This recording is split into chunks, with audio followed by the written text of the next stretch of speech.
Welcome to the Art of Healing podcast, the podcast that is dedicated to helping you connect with your mind, body, and spirit. This is Charlize, physician and Reiki master, and thank you so much for joining me. I would like to remind you that although I'm a physician, the information you receive in this podcast is for educational and entertainment purposes only.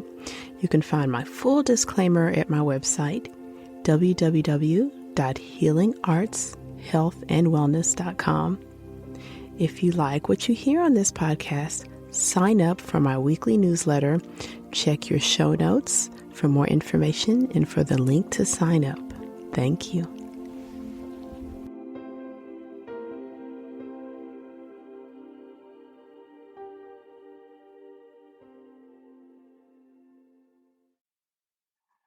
Hello, and welcome to the Art of Healing podcast. This is Charlize. For today's episode, I have a special guest. Lisa Airhart is an author, longtime educator who took her passion from teaching children to working with adults to live their best life. As a health coach, Lisa helps busy men and women lose unwanted pounds while looking and feeling their best. Lisa received her training to become a health coach from the Institute of Integrated Nutrition. Lisa and I have known each other for quite a while now and have been working behind the scenes to encourage each other in our businesses. I'm so lucky to have Lisa join me today to discuss mindfulness in our eating and our nutrition and how to feel better. Enjoy. Hello. How you doing? How are you today? I'm good. Yeah, I'm doing really well. Excellent. I'm so excited that you're doing this. Awesome. And thank you so much for doing it. So I've got health coach Lisa. She and I have been collaborating for several months, and I'm so excited to have her here. And we're going to pick her brain as someone who is working as a health coach, especially as we enter these warmer months. So thank you so much, Lisa. Oh, I'm so excited to be here, Charlize. Thank you so much for having me. Who doesn't like, talking about feeling better?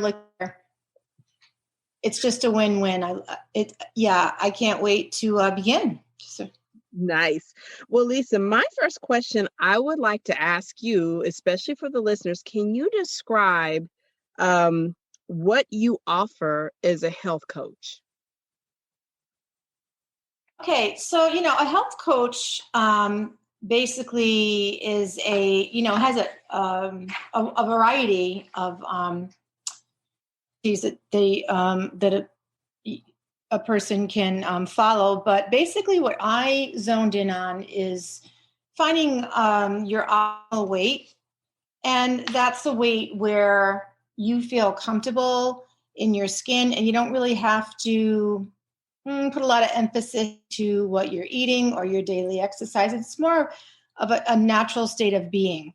So that is where, my main focus is. So what I offer as a health coach is a 6-month program, a one-on-one coaching.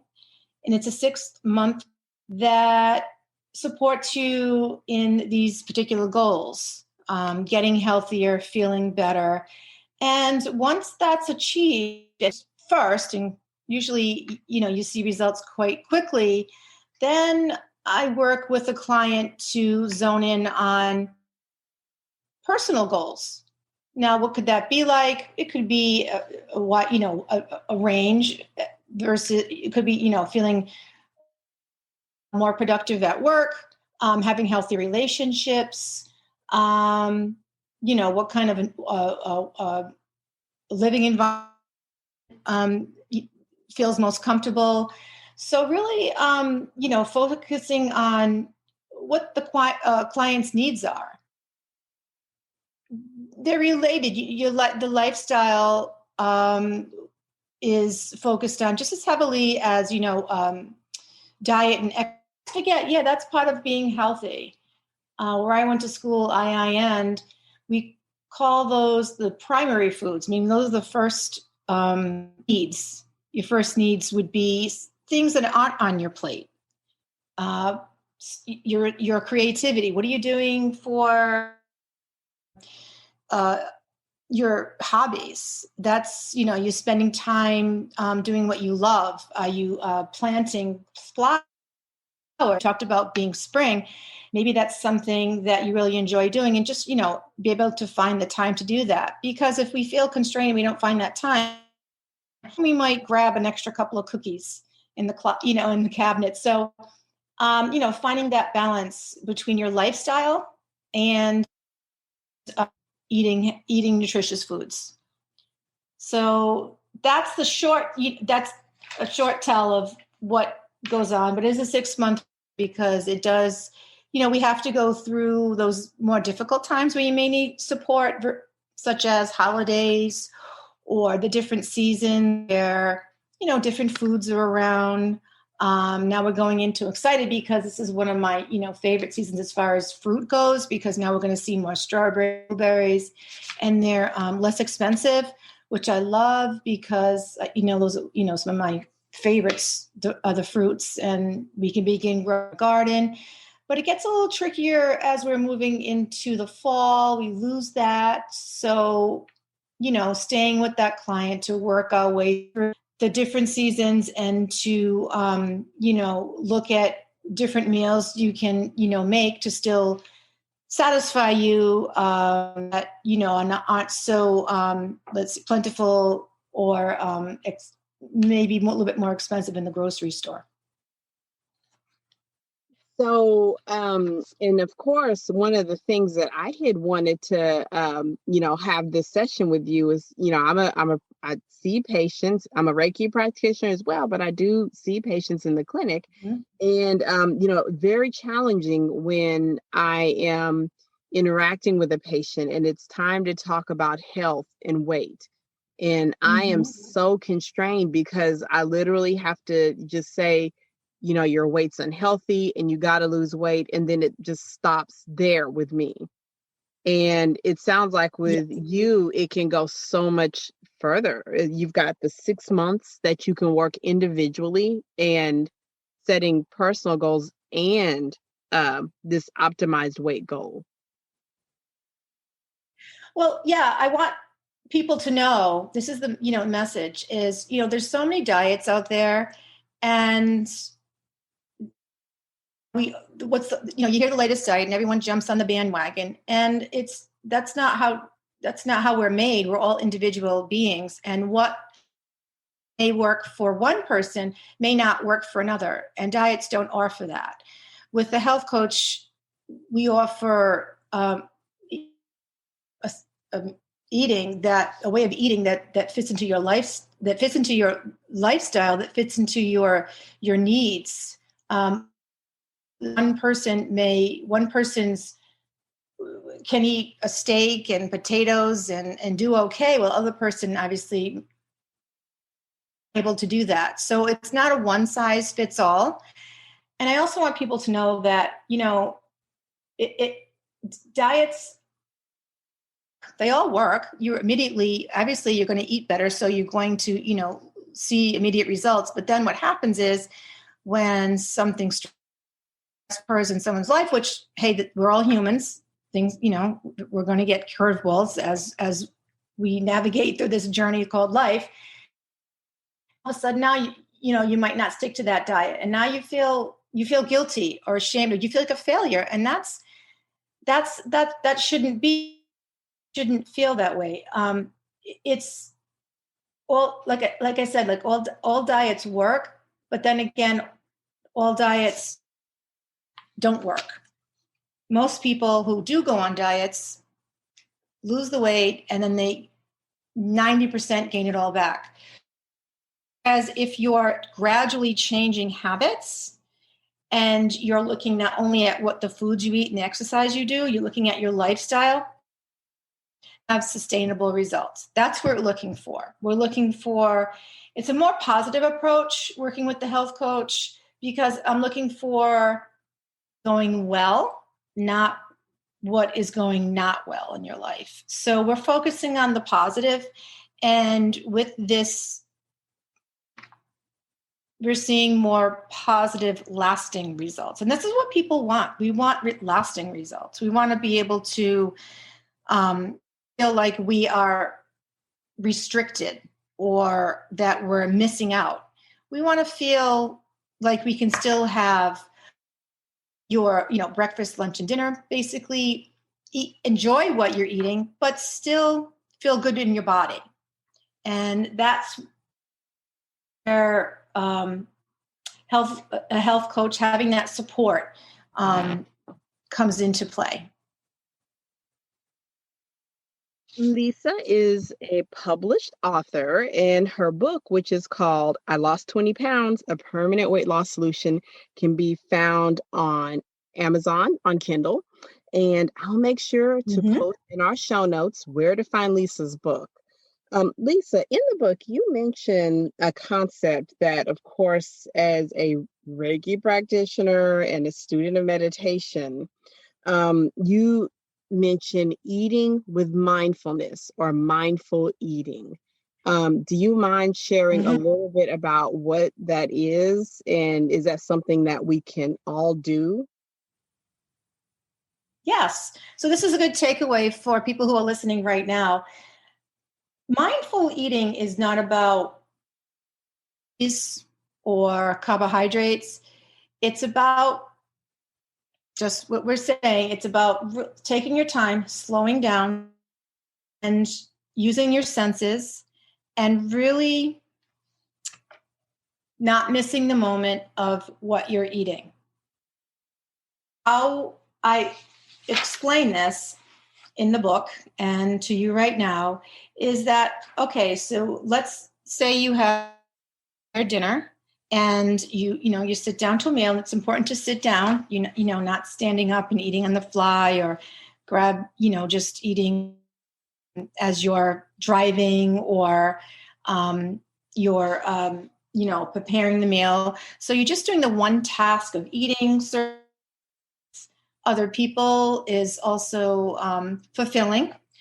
So what the first step would be when mindful eating is just stopping and looking at your meal, just looking at it and noticing how it smells, or like all the vibrant colors. You've heard of, you're eating the rainbow. Well, let's take a moment and look at the beautiful, the greens, if you're having any salad or kale or any collard greens. Also, looking at how plate, taking that moment, not just diving in, and appreciating at that moment where it comes from. I mean, I look at where food comes from, and I'm a New England girl, so I'm living in Rhode Island, and a lot of my food right now, my fruits that I talked about, they're coming all the way from California, my strawberries, or they're coming up from Florida. And I'm thinking, wow, like someone took the time to pick these beautiful strawberries. I'm gonna take the moment to just look at that. So the awareness of using all your senses, and even sometimes food even has a sound, like if you have sizzling fajitas, it has that sound. So not overlooking that piece, slowing the process down. And then that would be the first step, because that gives you an awareness that this food energize your body. It's doing your body good. It's there for a purpose, and it's obviously entertainment. And that's, there's a lot that goes into eating too, especially if it's a good meal, right?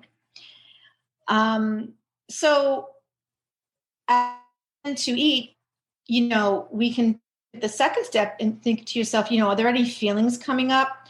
Are you excited about the meal? Maybe you feel a resistance toward it because it's pizza with a lot of cheese on it, and that, wait a minute, that might be bad for me. But you know what? Just noticing these feelings and just letting them pass. Don't get stuck in it, because it's important to enjoy that meal, not have a negative feeling as you're eating it. So let these feelings, if you do feel guilt, just let them pass, because you want to, it's your time.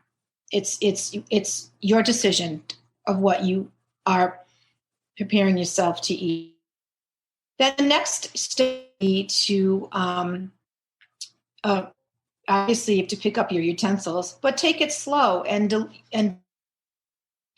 I try to this. I can't say that I'm perfect at this, but trying to take it eight. My goal is like 18. I always get there, especially on times I'm stressful.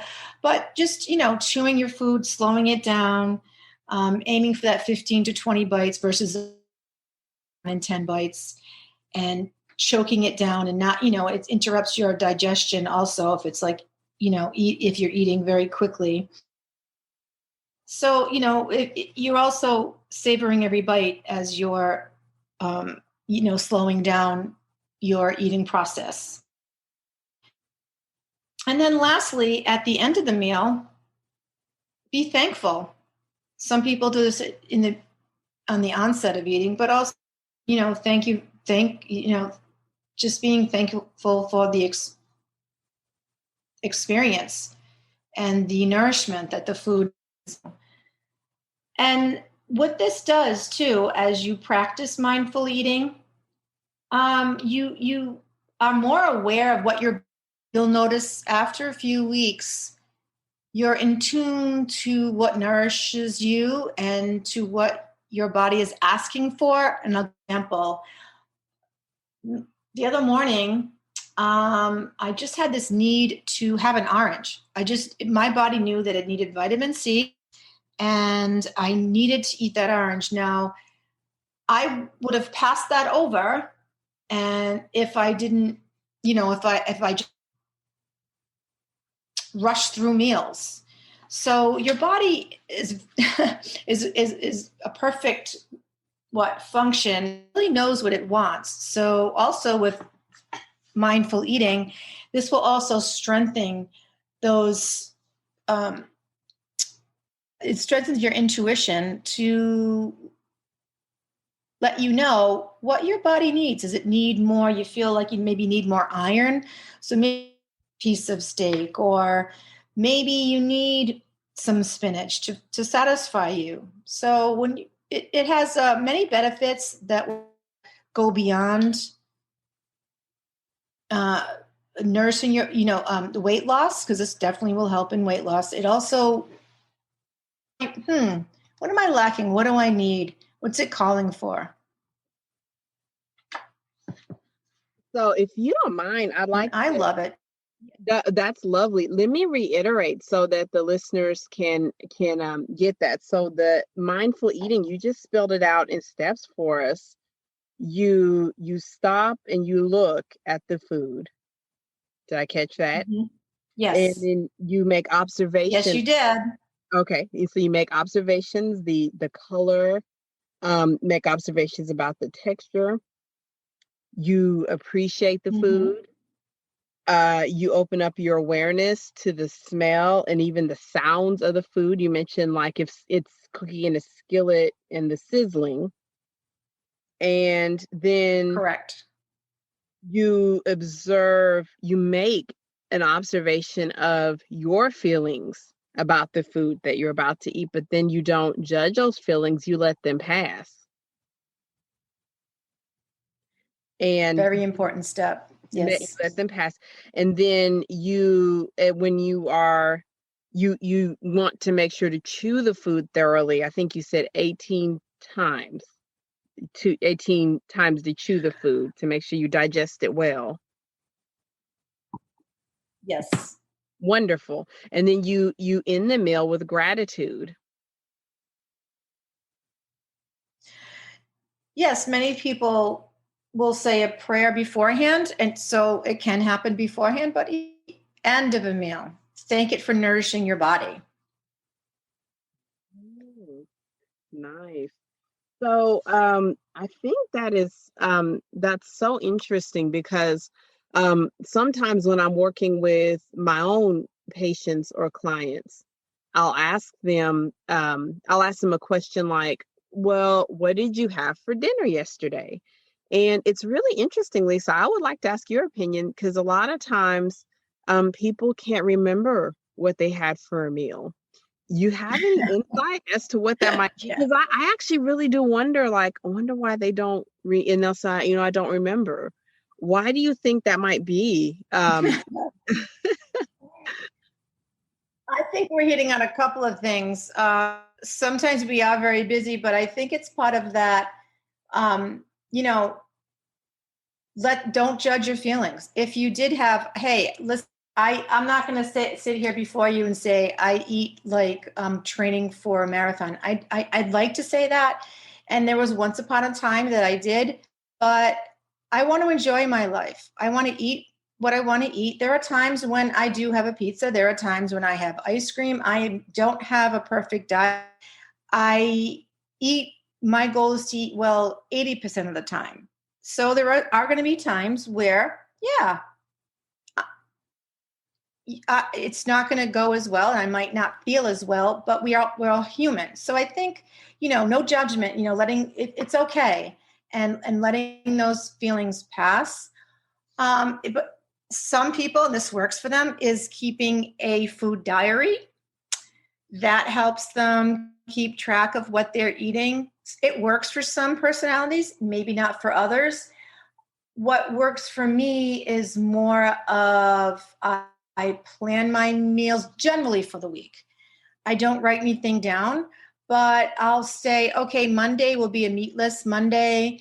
Wednesday, I'll have some pasta. Sundays, I usually have a bigger, being Italian, we have a bigger meal on a Sunday. I'm not going to be removed from that. That's going to be a more of a heavier meal. And then I'll have something lighter on a Thursday. So, and also Friday is kind of a whatever's in the refrigerator I take out, or if we don't go out to eat. So mine is more or less a routine, and that works for me. Just to keep track, and I do pretty much eat the same things for lunch every day. Generally a salad. I usually eat a little bit lighter during the week, and like get creative. During the week, during lunch, and then get creative at dinner time. But that works for me. Like I said, this is all individual. It may not work for one of your patients, Shelley's. Maybe, like I said, maybe a food diary will help, because then you realize and you reflect back, like, oh wow, I went to the fast food place 3 times this week. I didn't realize that. I only thought I went once. Right. So, that I find that it can work for some people who want to bump it up and want to make changes. Documenting what you eat will work, but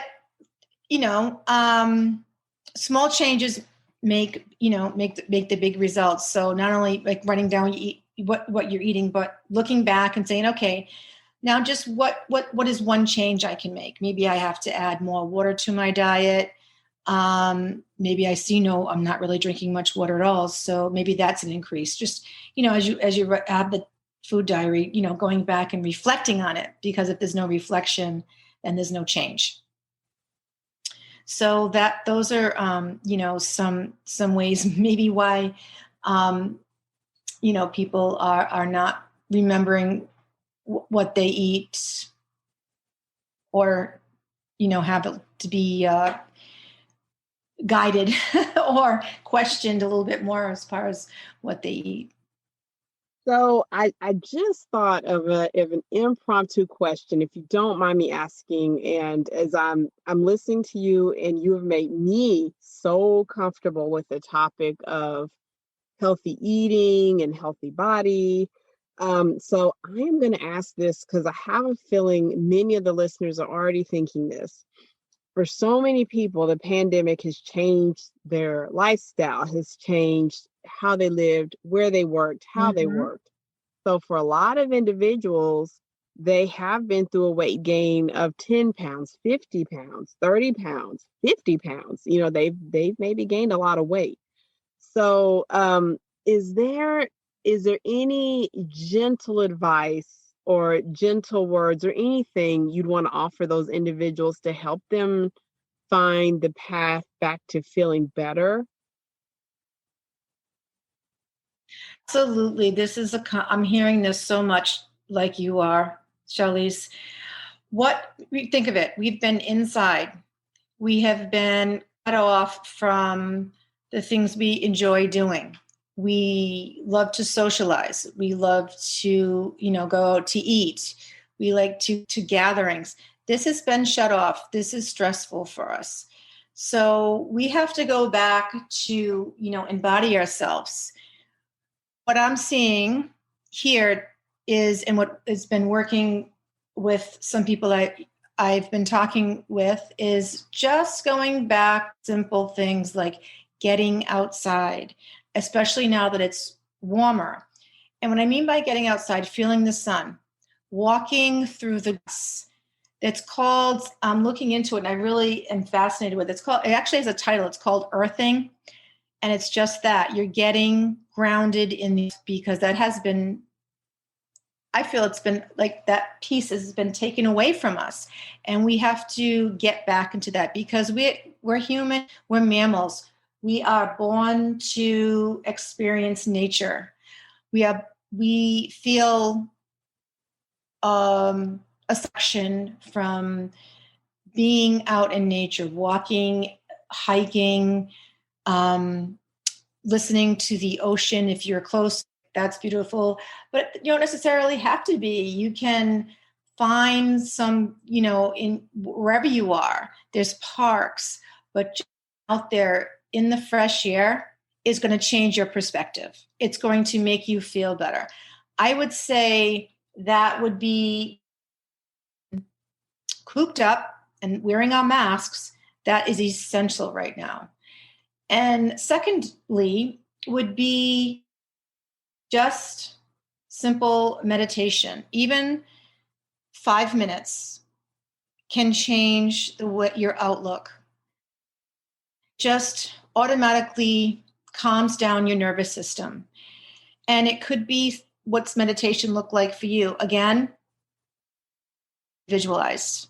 What works for one person may not work for another. And we find that what works for, the individual.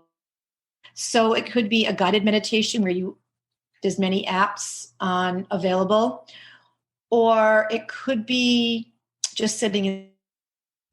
Sometimes I feel like when I'm in the shower, it's a meditation, just the water dripping on your head. You're quiet. It's just you. It's your time. For some, that works. But your intention has to be, yes, this is my time or I'm quieting. And yes, you don't have to be perfect. Meditation isn't perfect. You don't have to be an expert. Yes, there's thoughts that come up, but that's all okay. A fast meditation, if you're in traffic, could be just taking, the deep breaths, breathing in for. And I know that you had some on your podcast too. You offered some, Charlize, and breathing out. That's another way to calm down that nervous. Because remember, when you're stressed, and you're listening to the external, a lot of times your fast relief is going to be that you necessarily would not eat. So this is meditation is it's so beneficial, especially in these times. And a light exercise. I have a routine in the morning where I no matter what kind of thing I have, meaning sometimes I don't really have a lot of time, I do some stretching, some yoga. And sometimes I only have 10 minutes, but in that 10 minutes, along with time, it just does a world of good. And I would say lastly, with the fourth way of, feeling better with times is journaling, writing about it, get it out, get your feelings on paper. It's more profound than it is just thinking about them.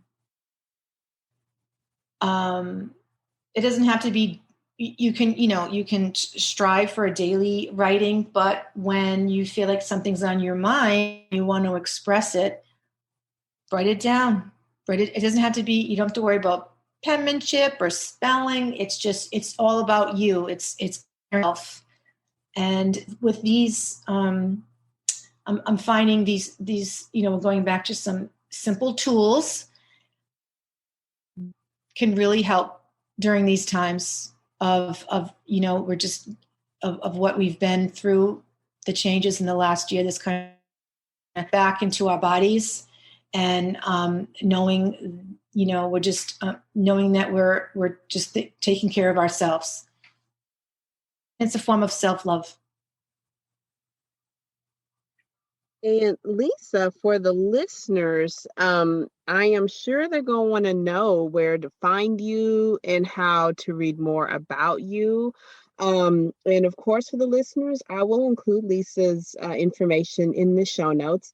Lisa, can you share where the listeners can find you? Absolutely. I am on social media. So on Instagram it's my name, Lisa Airhart, Lisa, and the last name is spelled Airhart. And there I post tips, health tips, both with it's not just focused just mainly on food, but it's also inspirational, motivational, and life motivations also. And that would be another place where you can find me would be on Facebook, geared. Well, I have a personal Facebook, but you'd be more interested in my health information. So that would be Health Coaching by Lisa. That's on Facebook. It's just Health Coaching by Lisa. And lastly, my website, again, is my name, lisaairhart.com. And you'll also gain some information there. There'll be posted a newsletter that you also will find that will be, health information. Lisa, thank you so much for joining me on the Art of Healing podcast. I really appreciate your time. I think this topic I feel this topic is so important, this mindful eating and this embracing our food and our diets with love. Thank you so much. And for the listeners, please check the show notes for all those good details and info about Lisa. And until next week, bye-bye. Thank you so much for joining me for this episode of the Art of Healing podcast. Once again, this is Charlize. You can find out more about me at www.healingartshealthandwellness.com. Did you know I have a blog as well as online courses? Check your show notes to sign up for more information about Healing Arts Health and Wellness. Thank you. Please feel free to share this episode with your friends, family, and loved ones.